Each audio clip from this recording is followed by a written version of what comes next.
Hello everyone, welcome back to my channel and welcome to my new video. তো আজকে হচ্ছে বিপত্তারিণী পুজো। এটা second পুজোটা, মানে লাস্ট যেটা আর কি, শনিবার আজকে। তো আমি আজকে ফার্স্ট টাইম বিপত্তারিণী পুজো করব। ফার্স্ট টাইম এটা বলা যায় সেকেন্ড টাইম, কারণ এর আগেও একবার আমি করেছিলাম অনেক দিন আগে, সেটা অনেক বছর আগে। তো আজকে বিপত্তারিণী স্পেশাল ব্লগ হতে চলেছে পুজোর আর কি। তো চলো তোমরা ব্লগটা দেখতে থাকো।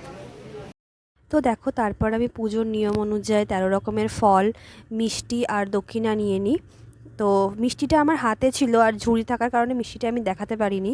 তো তারপরে আমি আর আমার জেঠিমা মন্দিরের উদ্দেশ্যে বেরিয়ে যাই পুজো দেওয়ার জন্য। তো তারপর আমরা মন্দিরে পৌঁছে যাই এবং একটু লাইন ছিল, কিন্তু তাও মন্দিরে আমাদের মানে যেতে খুব একটা অসুবিধা হয়নি। তো তারপরে দেখো, ঠাকুরমশাই এখানে মাকে মালাগুলো পরিয়ে দিচ্ছিলেন। আর সেদিনকে মাকে কি অপূর্ব সুন্দর লাগছিল দেখো। তাই জন্য আমি তোমাদেরকে দেখানোর জন্য একটা ছোট্ট ক্লিপ নিয়ে নিয়েছি। তো গাইজ, ফাইনালি আমাদের পুজো কমপ্লিট। এখন আমরা বাড়ি যাচ্ছি। এই যে পুজোর ডালা মিষ্টি সব দিয়ে দিয়েছে আমাদের প্রসাদ। এইবারে আমরা বাড়ি যাচ্ছি। তো বাড়িতে গিয়ে তোমাদের সাথে দেখা হচ্ছে। চল। তো গাইজ, এখন আমি উপোস ভাঙবো হচ্ছে একটা মিষ্টি আর এই প্রসাদের কলা। ফলটা খেয়ে আর জল খেয়ে আমি উপোসটা ভাঙবো। তো বন্ধুরা, ফাইনালি আমার রাতের ডিনার রেডি।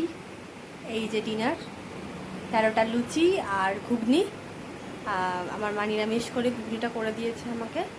তো ডিনারটা এখন আমি খেয়ে খেয়ে নিই আমি ডিনারটা, ঠিক আছে? আগে আমি ডিনারটা খেয়ে নিই। আর আজকে ভিডিওটা আমি এখানেই এন্ড করছি। এটা পুজোর ভিডিও ছিল একটা। আর সবথেকে বড় কথা, হ্যাঁ, আমি দুপুরবেলাও ফলাহার করেছিলাম, ফল খেয়েছিলাম। সেটা ভিডিওতে দেওয়া হয়নি, মানে তখন ভিডিওটা আর কি করা হয়নি, সেই জন্য সরি। আর ভিডিওটা আমি এখানেই এন্ড করছি। তোমাদের সাথে দেখা হবে নেক্সট ভিডিওতে। তোমরা সবাই খুব ভালো থাকবে, সাবধানে থাকবে, সুস্থ থাকবে। তাহলে love you all, good night and tata.